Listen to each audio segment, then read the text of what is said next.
صل على سيدنا ومولانا محمد وعلى بسم اللہ الرحمن الرحیم۔ السلام علیکم ناظرین و سامعین کرام، پروگرام یاد الہی میں روزانہ عظیم ہستیوں کے تذکارے پاک کیے جاتے ہیں اور اس کے ساتھ ساتھ کچھ ایسے موضوعات پر گفتگو ہوتی ہے جن سے آپ کو رہنمائی حاصل ہوتی ہے۔ آج صحابہ کرام علیہم رضوان میں سے ایک عظیم ہستی سیدنا ابو سفیان مغیرہ بن حارث بن عبد المطلب رضی اللہ عنہم، آپ کے تذکارے خیر ہوں گے۔ اس سے پہلے کتاب الشفا سے آج کا وظیفہ دانتوں کے حوالے سے جو بیماریاں ہوتی ہیں، سب سے پہلا دانت پیسنے کی عادت سے نجات کا روحانی عمل۔ بچوں میں بعض اوقات یہ معاملہ ہوتا ہے کہ سونے کے دوران دانت پیس رہے ہوتے ہیں، تو سونے کے دوران دانت پیسنے کی بیماری کئی وجوہات کی بنا پر ہوتی ہے، کئی اس کے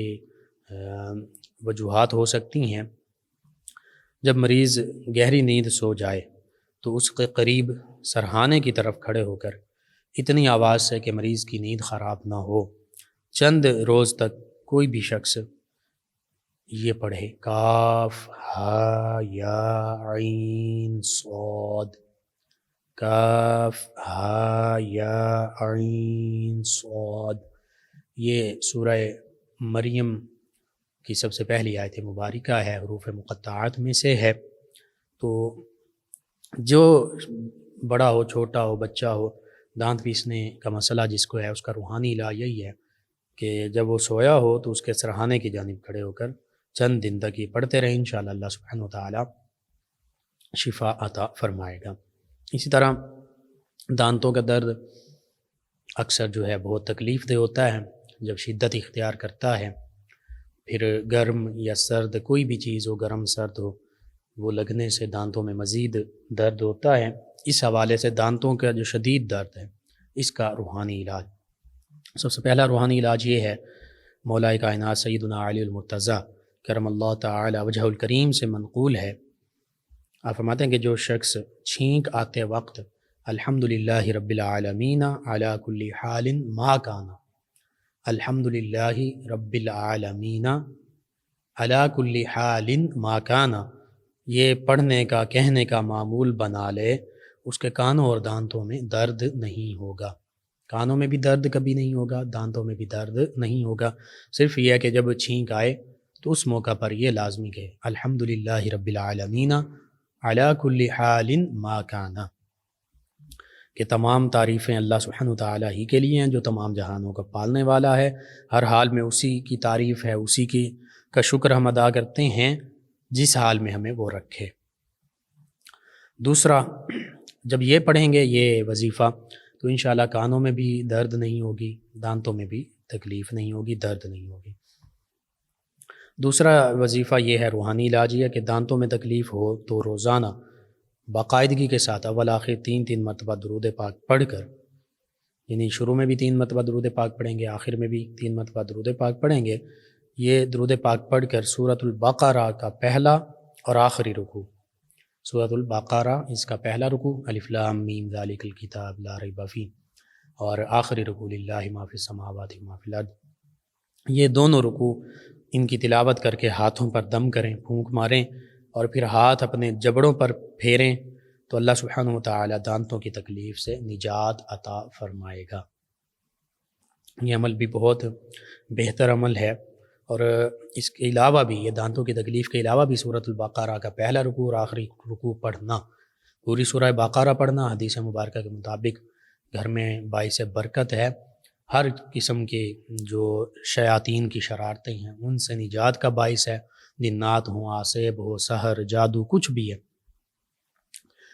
سورہ بقرہ کی تلاوت روزانہ کی جائے، کم از کم پہلا اور آخری رکوع تو لازمی پڑھا جائے، انشاءاللہ اللہ سبحانہ وتعالی دیگر برکتیں بھی عطا فرمائے گا۔ اگر دانتوں میں درد ہے تو یوں ہاتھ پر دم کر کے پھر ہاتھ جو ہے جبڑوں پر پھیر لیں تو انشاءاللہ دانتوں کے درد سے، داڑھ کے درد سے اللہ سبحانہ وتعالی شفا عطا فرمائے گا۔ تیسرا، دانتوں کے درد کا روحانی علاج یہ ہے کہ اگر دانتوں میں تکلیف ہو، درد ہو تو سورۃ القریش 30ویں پارے میں لإیلاف قریش ایلافہم رحلۃ الشتاء والصیف فلیعبدوا رب ھذا البیت الذی اطعمہم من جوع وآمنہم من خوف۔ یہ سورۃ القریش 21 مرتبہ نمک پر دم کر کے دانتوں کی تکلیف جس کو ہے اس مریض کو دیں، وہ مریض یہ دم کیا ہوا نمک جو ہے دانتوں پر ملیں، انشاءاللہ درد سے نجات ملے گی۔ اسی طرح چوتھا روحانی علاج دانتوں کے درد کا، داڑھ کے درد کا، وہ یہ ہے کہ دانت یا داڑھ جس میں درد ہو، جو دانت یا جس داڑھ میں درد ہو، چٹکی سے پکڑ کر، دونوں انگلیوں سے یا چٹکی سے پکڑ کر اذا زلزلت الارض زلزالہا، یہ بھی 30ویں پارے میں سورۃ زلزال ہے، اس کی پہلی آیت مبارکہ۔ اس آیت مبارکہ کو 21 مرتبہ پڑھ کر دم کر دیں، اذا زلزلت الارض زلزالہا، انشاءاللہ اللہ سبحانہ وتعالی دانت کے درد سے، داڑھ کے درد سے شفا عطا فرمائے گا۔ اور اکثر اوقات دانت میں یا داڑھ میں درد ہو، تاکہ کان میں درد ہو اور وہ شدید بھی ہو تو بہت زیادہ تکلیف محسوس ہوتی ہے، اور فوراً کوئی میڈیسن جو ہے وہ یوں اثر بھی نہیں کرتی، فوراً اثر نہیں کرتی، تھوڑا وقت لگتا ہے، تو بے شک میڈیسن بھی لیں، علاج جو ہے سنت نبوی ہے وہ بھی کریں، لیکن اس کے ساتھ سب سے پہلے قرآن جو ہے یہ باعث شفا ہے، نبی رحمت صلی اللہ علیہ وآلہ وسلم کا فرمان باعث شفا ہے، اللہ کے پیارے حبیب صلی اللہ علیہ وآلہ وسلم کے اسماء مبارکہ یہ باعث شفا ہیں، ان کو ضرور سب سے پہلے ان کو پڑھا کریں، اس کے ساتھ ساتھ میڈیسن بھی لازمی لیں، میڈیسن سے کبھی بھی منع نہیں کیا جاتا، اسلام کی تعلیمات بہت وسیع ہیں، اللہ کے پیارے حبیب مکرم صلی اللہ علیہ وآلہ وسلم خود بھی دم فرمایا کرتے تھے، اور بعض اوقات جہاں ضرورت ہوتی تو نبی کریم صلی اللہ علیہ وآلہ وسلم علاج کے لیے بھی بتایا کرتے تھے، حتیٰ کہ ہارٹ اٹیک کا علاج بھی آقا کریم صلی اللہ علیہ وآلہ وسلم نے بتایا، دیگر امراض میں بھی بعض اوقات اگر آپریشن کی ضرورت بھی پڑی، ناسور یا اس طرح کا کوئی پھنسی پھوڑا ایسا مسئلہ ہوا تو آپریشن بھی نبی کریم صلی اللہ علیہ وآلہ وسلم نے یہ خود فرمایا یا اپنے صحابہ کرام علیہم رضوان میں سے کسی کو حکم دیا، انہوں نے آپ کی نگرانی میں آپریشن بھی کی ہے۔ اسی لیے آج کے بھی جو جدید میڈیکل سائنس ہے، ماڈرن میڈیکل سائنس، اس کے لکھنے والے، پڑھانے والے، انہوں نے لکھا اپنی کتابوں میں کہ medical science is the changed name of Muhammad سنہ، میڈیکل سائنس نبی کریم صلی اللہ علیہ وآلہ وسلم کی سنت مبارکہ کا تبدیل شدہ نام ہے۔ آقا کریم صلی اللہ علیہ وآلہ وسلم جو فرما دیتے ہیں، جو عمل مبارکہ کر لیتے ہیں، یہی میڈیکل سائنس ہے۔ حتیٰ کہ لکھا the first and biggest medical surgeon in the world is Muhammad peace be upon, یہ غیروں نے لکھا ہے، غیروں نے بھی اس کو تسلیم کیا ہے، تو ہمارے تو آقا و مولا ہیں صلی اللہ علیہ وآلہ وسلم۔ قرآن ہمارے لیے ہے، تمام انسانیت کے لیے اگرچہ، لیکن ہمارے لیے ان معنوں میں کہ ہم اس پر ایمان بھی لاتے ہیں، پڑھنے کی، سمجھنے کی کوشش بھی کرتے ہیں، عمل کرنے کی کوشش بھی کرتے ہیں۔ اسی طرح آقا کریم صلی اللہ علیہ وآلہ وسلم کا فرمان بطور خاص ہمارے لیے، ہم اس فرمان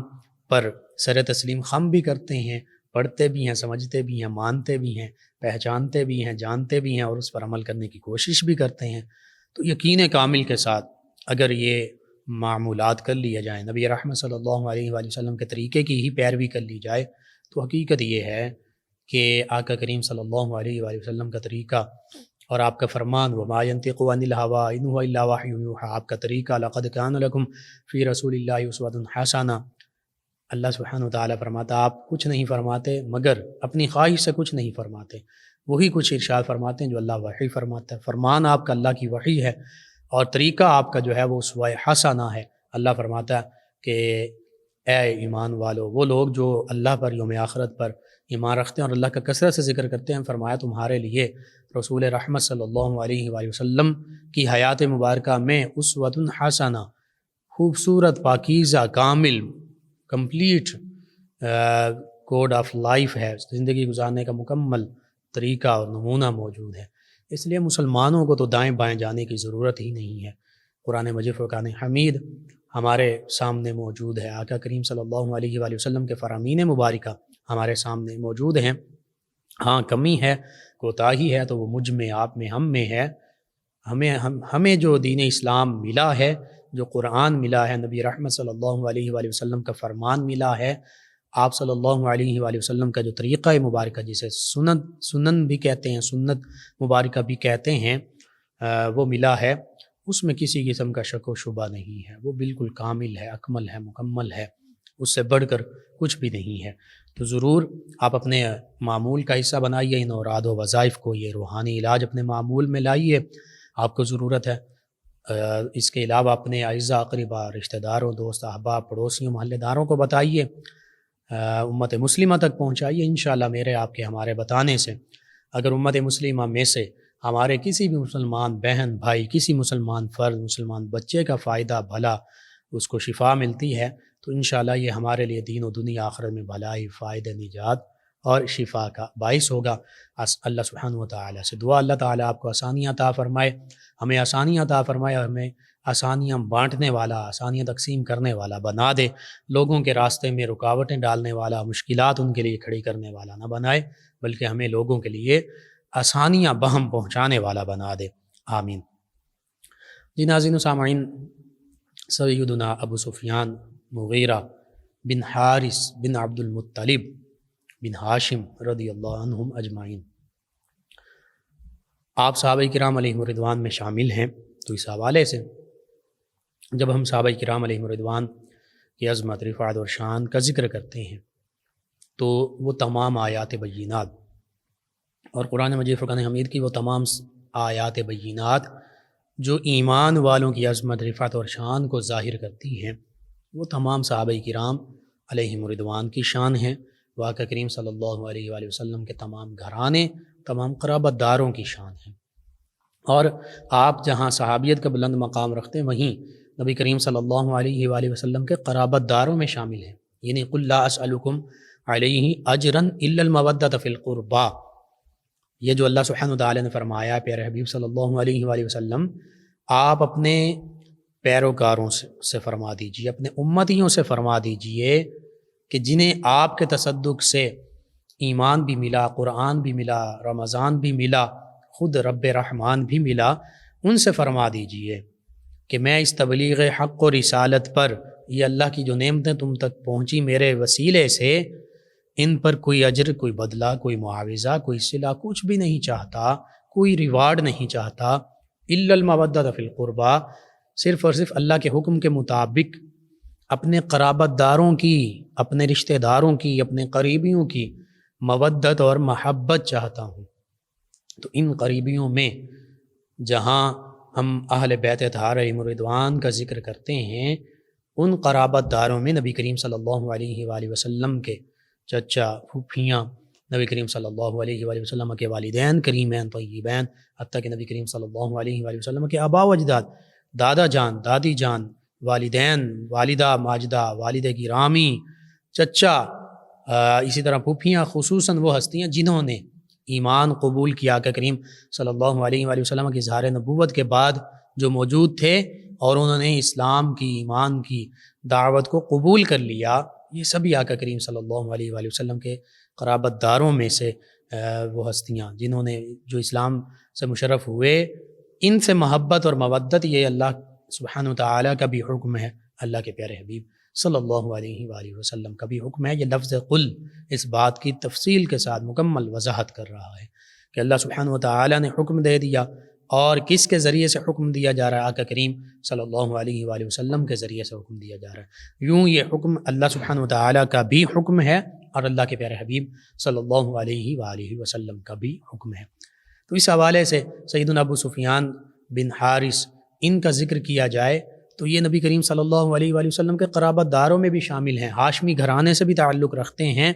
اور صحابہ کرام علیہم الرضوان کی فہرست میں بھی شامل ہیں۔ تو یوں اہل بیت اطہار علیہم الرضوان، نبی کریم صلی اللہ علیہ وآلہ وسلم کے گھرانے کی محبت میں جتنی احادیث مبارکہ ہیں ان کے بھی مصداق ٹھہرے، اور قرآن مجید فرقان حمید میں جتنی آیات بینات نبی کریم صلی اللہ علیہ وآلہ وسلم کے گھرانے کی شان بیان کر رہی ہیں، محبت کا حکم دے رہی ہیں، اس کے بھی مصداق ٹھہرے۔ صحابہ کرام علیہم الرضوان کی عظمت، رفعت اور شان کے حوالے سے قرآن مجید فرقان حمید کی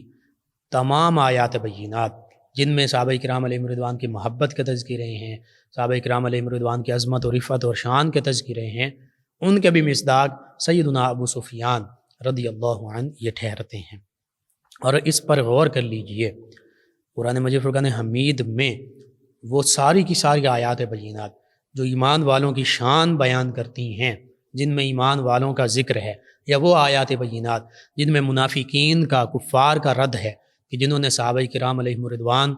پر ظلم و ستم کے پہاڑ توڑے یا منافقت رکھتے ہوئے معاذ اللہ ثم معاذ اللہ صحابہ کرام علیہم رضوان کو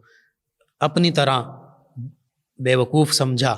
معاذ اللہ، حالانکہ خود بے وقوف تھے۔ اللہ سبحانہ وتعالیٰ نے سورہ بقرہ میں ابتدا میں ہی یہ جو الف لام میم ذالک الکتاب لا ریب فیہ ھدی للمتقین،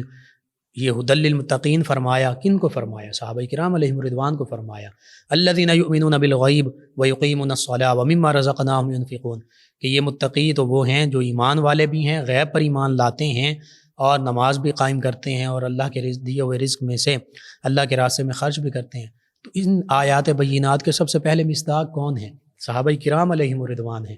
حتیٰ کہ سورہ فاتحہ کی بات کر لیں، الحمدللہ رب العالمین سب سے پہلے آقا کریم صلی اللہ علیہ وآلہ وسلم کے بعد کنہوں نے نماز میں پڑھا؟ صحابہ کرام علیہم رضوان نے پڑھا۔ یعنی انبیاء کرام علیہم السلام کے بعد سب سے پہلے اللہ کی حمد، اللہ کی تسبیح صحابہ کرام علیہم رضوان نے بیان کی۔ الرحمن الرحیم،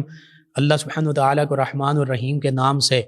نبی رحمت صلی اللہ علیہ وآلہ وسلم کے بعد صحابہ کرام علیہم رضوان نے سب سے پہلے پکارا۔ مالک یوم الدین کس نے پکارا اللہ کو؟ سب سے پہلے صحابہ کرام نے پکارا۔ اہدنا الصراط المستقیم اور ایاک نعبد و ایاک نستعین سب سے پہلے صحابہ کرام علیہم رضوان نے پکارا۔ اہدنا الصراط المستقیم صحابہ کرام نے پکارا۔ صراط الذین انعمت علیہم صحابہ کرام نے سب سے پہلے پکارا۔ غیر المغضوب علیہم ولا الضالین صحابہ کرام نے سب سے پہلے پکارا۔ تو یوں صحابہ کرام تو اولین ہیں، انبیاء کرام علیہ السلام کے بعد سب سے عظمت، رفعت اور شان والی ہستیاں یہ صحابہ کرام علیہم رضوان ہیں کہ قرآن مجید فرقان حمید براہ راست جن کو خطاب فرما رہا ہے۔ اور یا ایھا الذین آمنوا قرآن مجید فرقان حمید میں سینکڑوں بار آیا ہے، جہاں جہاں آیا ہے یا ایھا الذین آمنوا کہ سب سے اولین مخاطب اور براہ راست مخاطب وہ آقا کریم صلی اللہ علیہ وآلہ وسلم کے تصدق سے صحابہ کرام علیہم رضوان ہیں۔ یعنی ایمان والے اللہ سبحانہ وتعالیٰ کی نظر میں حقیقی ایمان والے اور سب سے پہلے ایمان لانے والی ہستیاں وہ صحابہ کرام علیہم رضوان کی ہستیاں ہیں۔ ہاں، انہی صحابہ کرام علیہم رضوان کے تصدق سے ہم بھی یا ایھا الذین آمنوا کا مصداق ٹھہرتے ہیں۔ انہی کے تصدق سے چونکہ اسلام کی دولت جو ہے وہ آج ہم تک پہنچی ہے تو نبی رحمت صلی اللہ علیہ وآلہ وسلم کے تصدق سے پہنچی ہے، اور نبی رحمت صلی اللہ علیہ وآلہ وسلم سے کنہوں نے قرآن اور حدیث کو لیا، ایمان کو لیا؟ صحابہ کرام علیہم رضوان نے لیا۔ صحابہ کرام علیہم رضوان سے تابعین نے لیا، تابعین سے تبع تابعین نے لیا، فقہاء دین نے لیا، ائمہ دین نے لیا، علماء کرام نے لیا، اولیاء کاملین نے لیا۔ یوں نسلاً بعد نسلاً، نسل در نسل چلتے ہوئے یہ ایمان، یہ قرآن، یہ حدیث، یہ آقا کا فرمان، یہ اللہ کا فرمان، یہ نبی رحمت صلی اللہ علیہ وآلہ وسلم کا طریقہ مبارکہ ہم تک حقیقت میں انہی صحابہ کرام علیہم رضوان کے ذریعے سے پہنچا۔ اگر درمیان سے صحابہ کرام علیہم رضوان کو نکال دیا جائے تو دین باقی ہی نہیں رہتا۔ پھر کون دعویٰ کر سکتا ہے کہ مجھ تک وہ دین پہنچا ہے جو نبی رحمت صلی اللہ علیہ وآلہ وسلم سے صحابہ کرام علیہم رضوان نے براہ راست حاصل کیا تھا؟ کوئی بھی دعویٰ نہیں کر سکتا۔ پھر کوئی مومن ہونے کا دعویٰ نہیں کر سکتا، کوئی ایمان والا ہونے کا دعویٰ نہیں کر سکتا اگر صحابہ کرام علیہم رضوان جیسی عظیم ہستیوں کو درمیان سے نکال دیا جائے۔ تو یہ وہ عظیم ہستیاں ہیں، انہی میں سیدنا ابو سفیان رضی اللہ عنہ بھی شامل ہیں۔ سیدنا ابو سفیان رضی اللہ عنہ آپ کا اسم گرامی مغیرہ ہے، کنیت آپ کی ابو سفیان ہے، تو پورا نام ابو سفیان مغیرہ بنا۔ والد آپ کے جو ہیں حارث ہیں، نبی رحمت صلی اللہ علیہ وآلہ وسلم کے چچا ہیں، اور جیسے نبی کریم صلی اللہ علیہ وآلہ وسلم کے دادا جان سیدنا عبد المطلب رضی اللہ عنہ ہیں، اسی طرح سیدنا ابو سفیان رضی اللہ عنہ ان کے دادا جان بھی سیدنا عبد المطلب رضی اللہ تعالی عنہ ہیں۔ تو یوں آقا کریم صلی اللہ علیہ وآلہ وسلم کے یہ چچا زاد بھائی ہیں، بہت قریبی ہیں، اور چچا زاد بھائی ہونے کے ساتھ ساتھ ان کو ایک اور شرف بھی حاصل ہے۔ جیسے آقا کریم صلی اللہ علیہ وآلہ وسلم نے اماں حلیمہ سعدیہ رضی اللہ عنہ کا دودھ نوش فرمایا، اسی طرح انہوں نے بھی اماں حلیمہ سعدیہ رضی اللہ عنہ کا دودھ نوش کیا، یعنی نبی کریم صلی اللہ علیہ وآلہ وسلم کے یہ رضائی بھائی بھی ہیں، جیسے سیدنا امیر حمزہ رضی اللہ عنہ، یہ بھی نبی کریم صلی اللہ علیہ وآلہ وسلم کے رضاعی بھائی ہیں۔ تو یوں یہ بات ہے کہ اگرچہ آغاز میں نبی کریم صلی اللہ علیہ وآلہ وسلم کی دعوت پر انہوں نے لبیک نہ کہا، 8ویں ہجری میں انہوں نے اسلام کو قبول کیا اور فتح مکہ کے موقع پر اسلام قبول کیا۔ اس موقع پر سیدنا علی المرتضیٰ کرم اللہ وجہ کریم نے ان کو قرآن مجید فرقان حمید کی 2 آیات بینات جو ہیں اور ایک آیت مبارکہ جو ہے خصوصیت کے ساتھ یہ سکھائی کہ آپ بھی جیسے سیدنا یوسف علیہ السلام کے بھائیوں نے سیدنا یوسف علیہ السلام کی بارگاہ میں کہا تھا لقد آثرک اللہ علینا وإن کنا لخاطئین، کہ سیدنا یوسف علیہ السلام کے بھائیوں نے اس بات کو مانا کہ بے شک آپ اللہ کے برگزیدہ بندے ہیں، اللہ کے نبی ہیں اور ہم ہی خطا کرنے والے ہیں۔ اسی طرح سیدنا علی المرتضیٰ کرم اللہ وجہ کریم نے یہی آیت مبارکہ اور یہی چیز جو ہے سیدنا ابو سفیان مغیرہ بن حارث رضی اللہ عنہ کو سکھلائی۔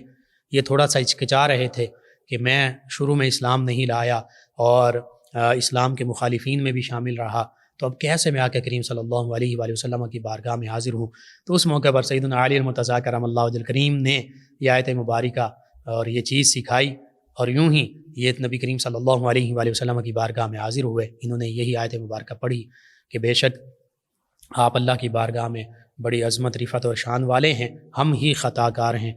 ہم سے غلطی ہوئی۔ تو اس موقع پر نبی رحمت صلی اللہ علیہ وآلہ وسلم نے پھر اگلی آیت مبارکہ پڑھی جو سیدنا عیسیٰ علیہ السلام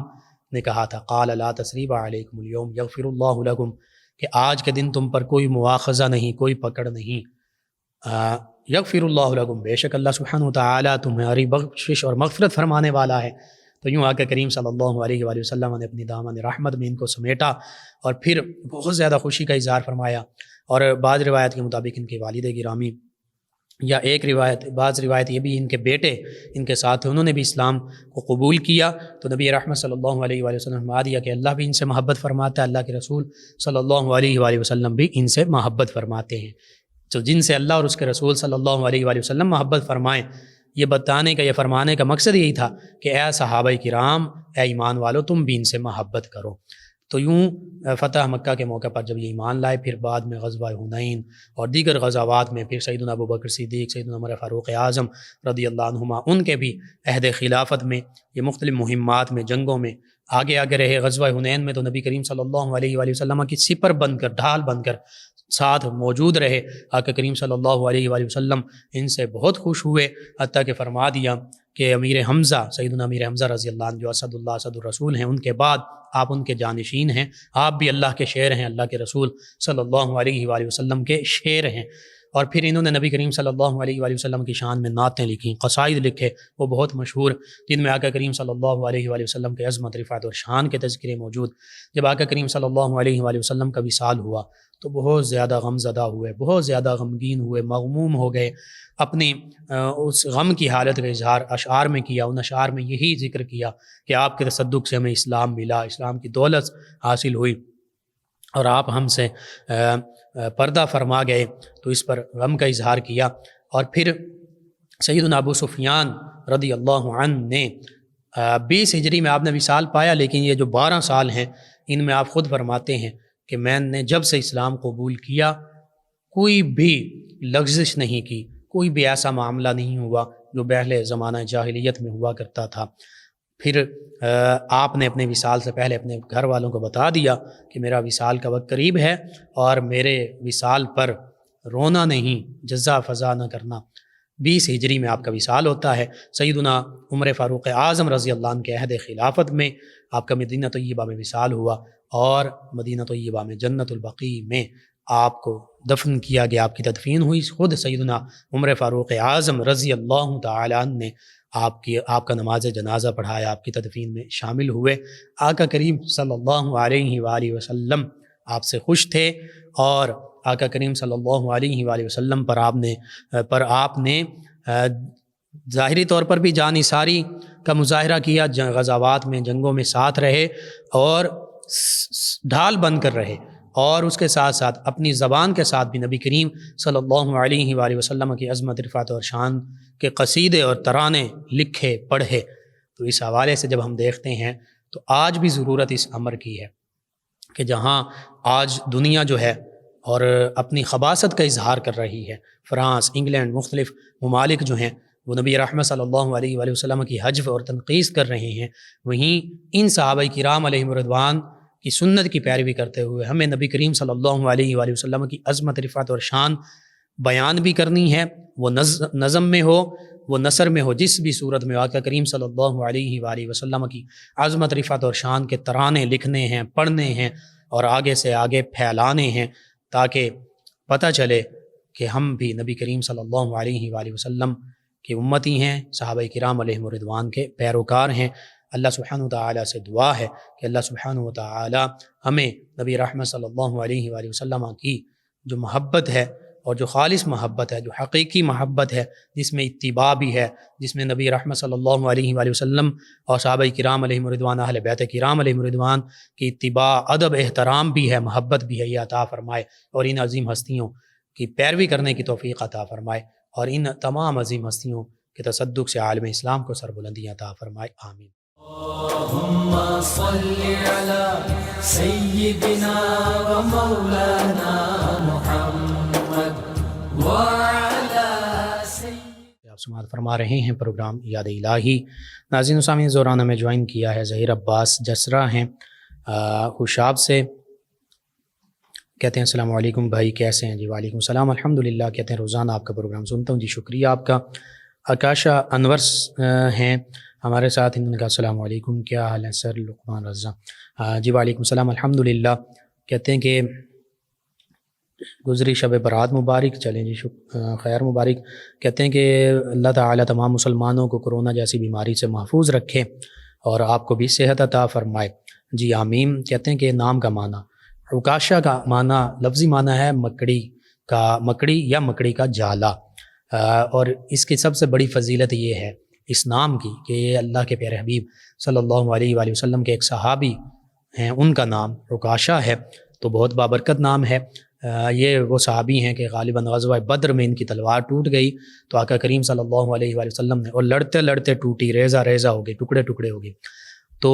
آقا کریم صلی اللہ علیہ وآلہ وسلم نے کھجور کا ایک تنا عطا فرمایا، تو ان کے ہاتھ میں آیا، آقا کریم صلی اللہ علیہ وسلم کے عطا فرمانے سے نبی کریم صلی اللہ علیہ وسلم کا معجزہ اور ان کی کرامت ان کے ہاتھ میں آیا تو وہ تلوار بن گیا، اور اس کا نام پھر عون پڑ گیا، مددگار، تو بہت اچھا نام ہے۔ ناظرین سامعین، ان کے علاوہ ہمارے لسنر ہیں نازیہ صاحبہ، کہتے ہیں السلام علیکم، جی وعلیکم السلام۔ کہتے ہیں میری شادی کو 11 سال ہو گئے ہیں، مسلسل مشکل حالات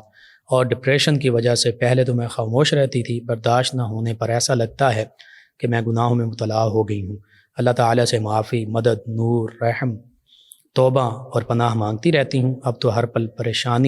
پریشان اور ڈری ہوئی رہتی ہوں۔ جی پریشان لفظ پر غور کر لیں تو اسی میں آپ کا، میرا، ہم سب کے پریشانیوں کا علاج اور حل موجود ہے۔ پریشان، پرے کا مطلب ہوتا ہے دور، شان، سب سے بڑی شان والا اللہ سبحانہ وتعالیٰ ہے، پھر اللہ کے بعد شان والی ہستی آقا کریم صلی اللہ علیہ وآلہ وسلم ہیں، پھر صحابہ کرام، اہل بیت کرام علیہم رضوان ہیں، تو ہم شان والی ہستیوں سے جب پرے ہو جاتے ہیں، دور ہو جاتے ہیں، تو پریشان ہو جاتے ہیں۔ ان ہستیوں کا قرب اختیار کر لیجئے، ان کا ذکر کیجئے، ان کو یاد کیجئے، ان سے محبت کیجئے، انشاءاللہ پریشانیاں دور ہو جائیں گی۔ آپ نماز پڑھیں، تلاوت قرآن پاک پڑھیں اور درود پاک کی کثرت کریں، درود پاک کی کثرت کریں۔ آقا کریم صلی اللہ علیہ وآلہ وسلم کہ روزہ اطہر کا تصور کر کے درود پاک پڑھا کریں۔ کوئی بھی آپ کو پریشانی آتی ہے، نبی رحمت صلی اللہ علیہ وآلہ وسلم کی بارگاہ میں استغاثہ کریں، آنکھیں بند کر کے آقا کریم صلی اللہ علیہ وآلہ وسلم کی بارگاہ میں عرض کریں، آقا کریم صلی اللہ علیہ وسلم کے وسیلے سے اللہ کی بارگاہ میں عرض کریں، وَلَوْ أَنَّهُمْ إِذْ ظَلَمُوا أَنفُسَهُمْ جَاءُوكَ فَاسْتَغْفَرُوا اللَّهَ وَاسْتَغْفَرَ لَهُمُ الرَّسُولُ لَوَجَدُوا اللَّهَ تَوَّابًا رَحِيمًا۔ اللہ فرماتا ہے ایمان والو، اگر تم اپنی جانوں پر ظلم کر بیٹھو، گناہ کر بیٹھو، تو میرے حبیب صلی اللہ علیہ وآلہ وسلم کی بارگاہ میں حاضر ہو جاؤ۔ جاؤکا، اے حبیب انہیں چاہیے آپ کی بارگاہ میں حاضر ہو جائیں، آپ کا وسیلہ پیش کریں، آپ کی بارگاہ میں استغاثہ کریں، پھر کیا ہو، فاستغفر اللہ، اللہ سے استغفار کریں، گناہوں پر توبہ کریں، اور واستغفر لہم الرسول، نبی رحمت صلی اللہ علیہ وآلہ وسلم کی بارگاہ میں جب استغاثہ پیش کر دیا تو نبی رحمت صلی اللہ علیہ وآلہ وسلم بھی اللہ کی بارگاہ میں ہم گناہ گاروں کی سفارش فرما دیں۔ یہ 3 عمل کرنے ہیں، نبی رحمت صلی اللہ علیہ وآلہ وسلم کی طرف متوجہ ہونا ہے، آپ سے استغاثہ